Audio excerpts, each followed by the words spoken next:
안녕하세요. 사랑하는 성도님, 생명의 주님이 우리와 함께 하십니다. 우리와 함께 하시는 주님을 찬양합니다. 기도합시다.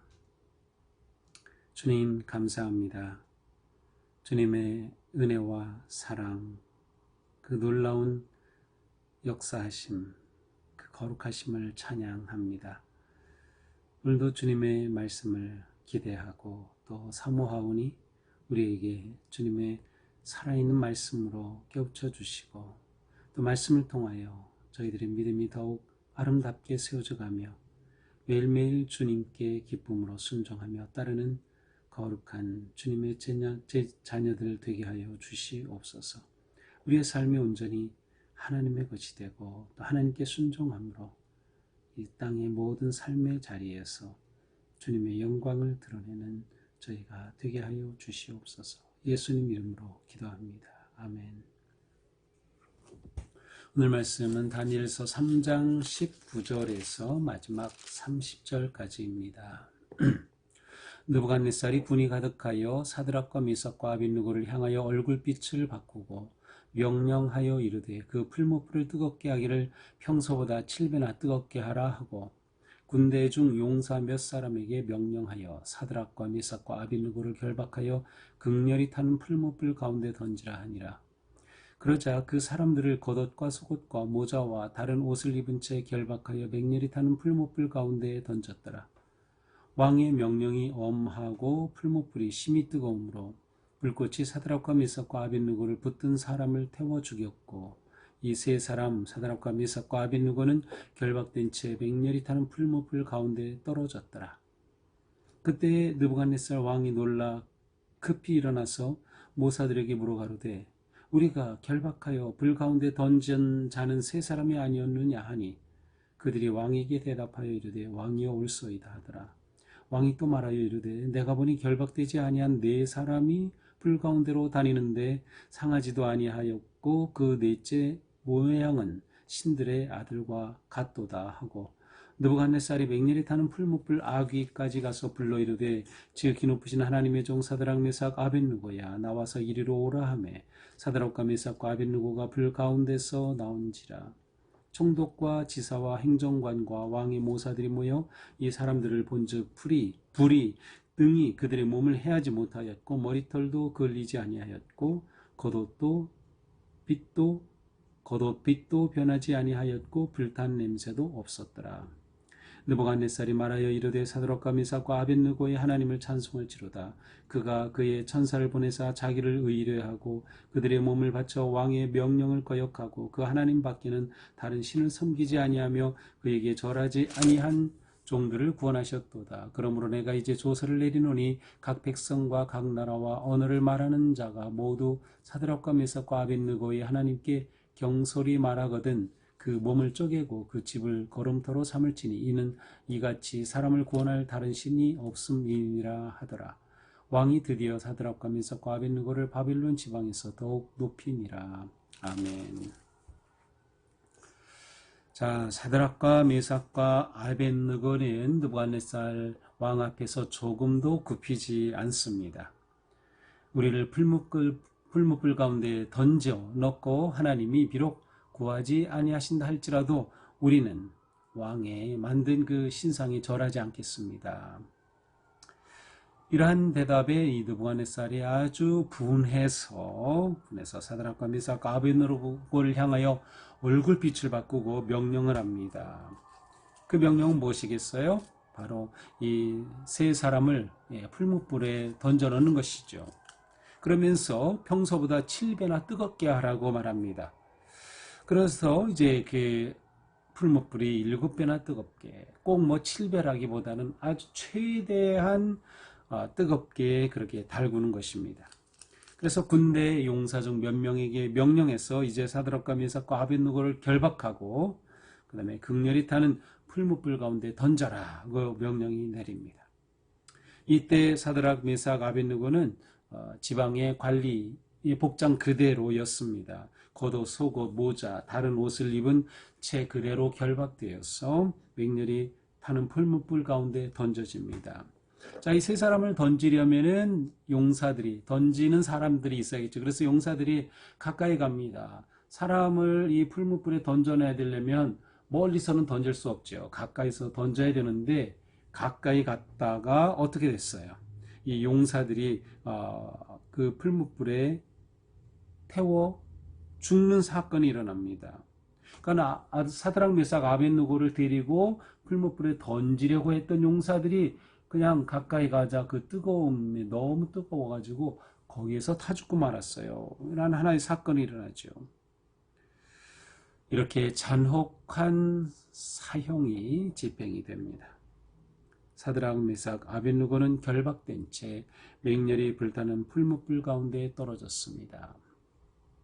자, 여기 풀무불은 어떤 모양인지는 모르겠어요. 아마 대형 용광로를 생각해도 좋을 것 같고요.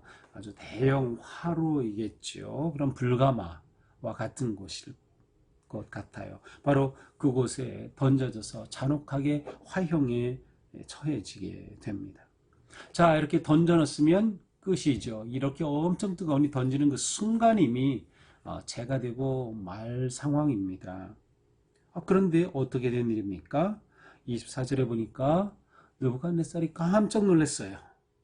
아니, 우리가 결박해서 불에 던진 사람은 셋이 아니냐?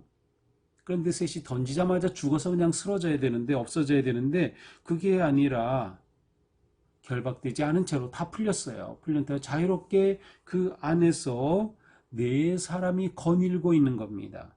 아니, 세 사람을 던졌는데 또 한 사람이 있어요. 그러면서 이 넷째 사람은 마치 모양이 신의 아들과 같도다. 그러한 말을 왕이 합니다.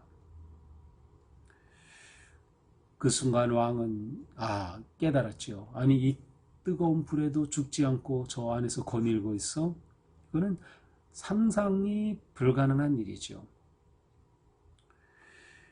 그들과 함께 있는 또 네 번째 사람, 이 사람은 보통 여기에 이제 신의 아들들이라고 아들과 같다 그랬기 때문에 이제 예수 그리스도의 모형이다 이렇게 보기도 하지만 그냥 하나님께서 그 사드락과 메삭과 아벳느고를 보호하시려고 보낸 천사라고 보는 것이 더 좋을 것 같아요. 왜냐하면 28절에서는 천사라고 하는 그러한 단어로 또 나오고 있기 때문이죠.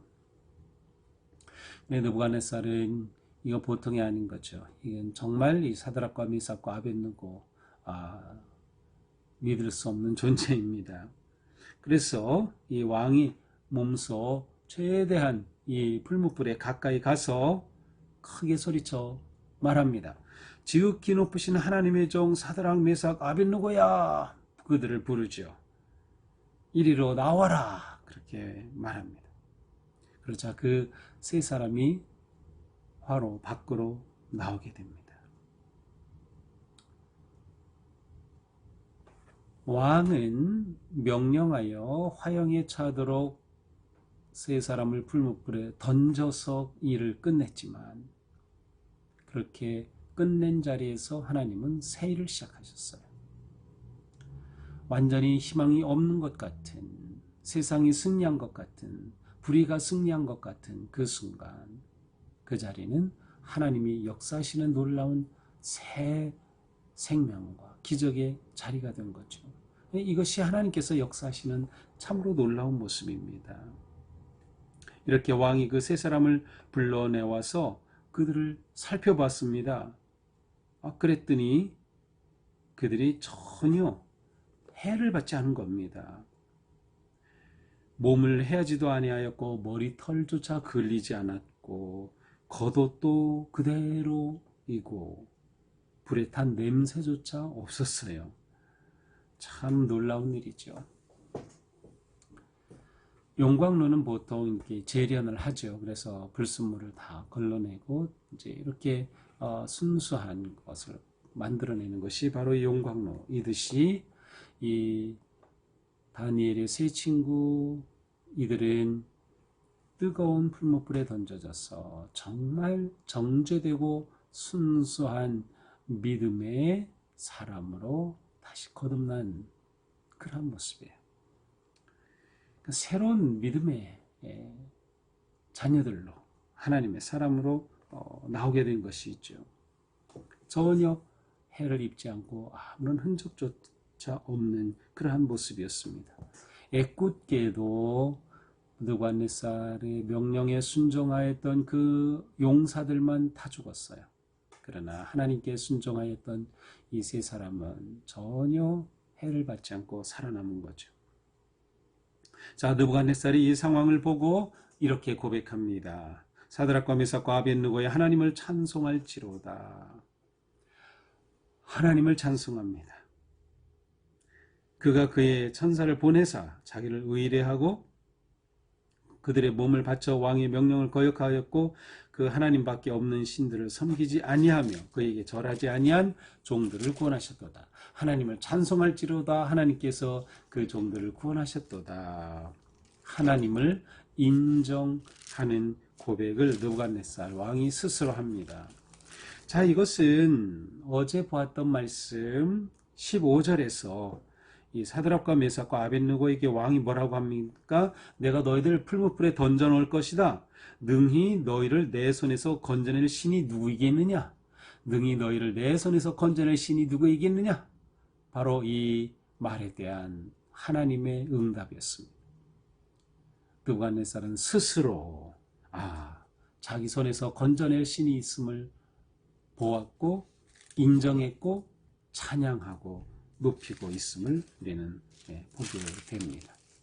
그러면서 조서를 내려서 각 나라, 각 백성, 각 언어를 말하는 자가 모두 사드락과 메삭과 아벳느고의 하나님께 경솔히 말하거든 그 몸을 쪼개고 그 집을 기름토로 삼을지니 이는 이같이 사람을 구원할 다른 신이 없음이라 하더라. 다시 말하면 이들이 섬긴 세 친구들이 섬긴 여호와 하나님을 불경스럽게 대하는 모든 자는 다 죽여버린다는 거예요. 여호와 하나님을 인정하고 하나님 신앙이 인정받게 된 거예요. 그래서 바벨론에서 여호와 하나님의 이름이 높임을 받게 된 것이죠. 그리고 나서 왕은 이 세 사드락 메삭 아벳느고를 바벨론 지방에서 더욱 높였다. 원래 지방의 관리로 임명이 됐었는데 그것을 다시 회복하면서 더 높은 자리로 세워진 것 같아 영전한 셈이죠. 자, 이것이 오늘 말씀입니다. 자, 오늘 말씀을 보면서 우리는 불꽃보다 강한 믿음의 모습을 보게 돼요. 불꽃보다 강한 세 친구들의 모습입니다. 이들은 불꽃 속을 거닐었습니다. 하나님은 천사로 그들을 보호하셨어요. 결국 하나님의 승리를 드러내는 모습이에요. 불꽃보다 강한 믿음은 하나님의 승리를 경험하는 그런 믿음입니다. 그러기 위해서는 무엇이 필요했어요? 하나님을 향한 무조건적이고 절대적인 헌신과 사랑입니다. 무조건적입니다. 하나님이 저희를 구해 주시면 섬기겠습니다. 그런 게 아니에요. 저희들 이제 기도하겠으니 들어주십시오. 그런 것조차 하지 않았어요. 그냥 완전히 철저하게 모든 것 다 하나님께 맡긴 거죠. 그러니까 완전히 하나님께 맡긴 신앙이었습니다. 완전히 하나님께 헌신된 신앙, 완전히 하나님께 맡긴 신앙이죠. 그때 하나님께서는 그들을 보호하시고 하나님이 인정하시는 믿음이었어요. 하나님이 인정하시는 믿음을 가질 때 그 믿음은 불꽃보다 강한 믿음이 되는 것이죠. 하나님은 이러한 믿음을 통해서 영광과 찬양을 받으신다. 그러니까 이러한 믿음을 가지게 될 때 우리는 우리의 삶을 통하여 하나님의 영광을 드러내게 되고 하나님의 찬양을 나타내게 되는 것입니다. 우리가 사는 이 불신의 세계에서 바빌론과 같은 이 대적의 세상 속에서 하나님의 영광 받으시게 살아간다는 것보다 귀하고 아름다운 것은 없을 겁니다. 바로 그것이 불꽃보다 강한 믿음의 모습이죠. 하나님께서 함께하심 속에 승리를 누리고 기뻐하는 삶은 계속될 것입니다. 하나님은 신실하기 때문이죠. 우리가 다니엘의 이 세 친구들의 믿음처럼 온전히 하나님만 의지하고 하나님께 맡기고 하나님을 신뢰하며 무조건적으로 하나님께 순종하는 그러한 담대한 신앙을 통해서 바벨론과 같은 이 세상 속에서 하나님의 영광을 높이 드러내고 불꽃같이 강렬한 시련과 고난 속에서도 넉넉히 거닐며 승리하는 우리 모두가 될 수 있기를 주님의 이름으로 축복합니다. 기도하겠습니다. 주님, 저에게도 이처럼 불꽃보다 강한 믿음을 주시옵소서. 어떤 상황에서도 온전히 하나님만 의지하고 하나님만 신뢰하며 하나님께 맡긴 용기와 헌신의 믿음을 저희들에게 주시옵소서. 저희들이 하나님을 이렇게 섬기게 하여 주시고 이렇게 하나님을 따르게 하여 주시고 그 삶 속에 하나님의 영광이 높이 드러나게 하여 주시옵소서. 하나님을 대적하는 이 세상 속에서 오히려 하나님의 거룩하신 이름이 드높임을 받고 영광을 받는 그러한 삶을 저희들이 살아낼 수 있도록 오늘도 성령님 저희들을 꼭 잡아주시고 충만하게 인도하여 주시옵소서. 예수님 이름으로 기도합니다. 아멘. 네, 오늘도 주님의 은혜 안에서 우리의 삶이 이처럼 멋지고 승리하기를 축복합니다. 사랑합니다.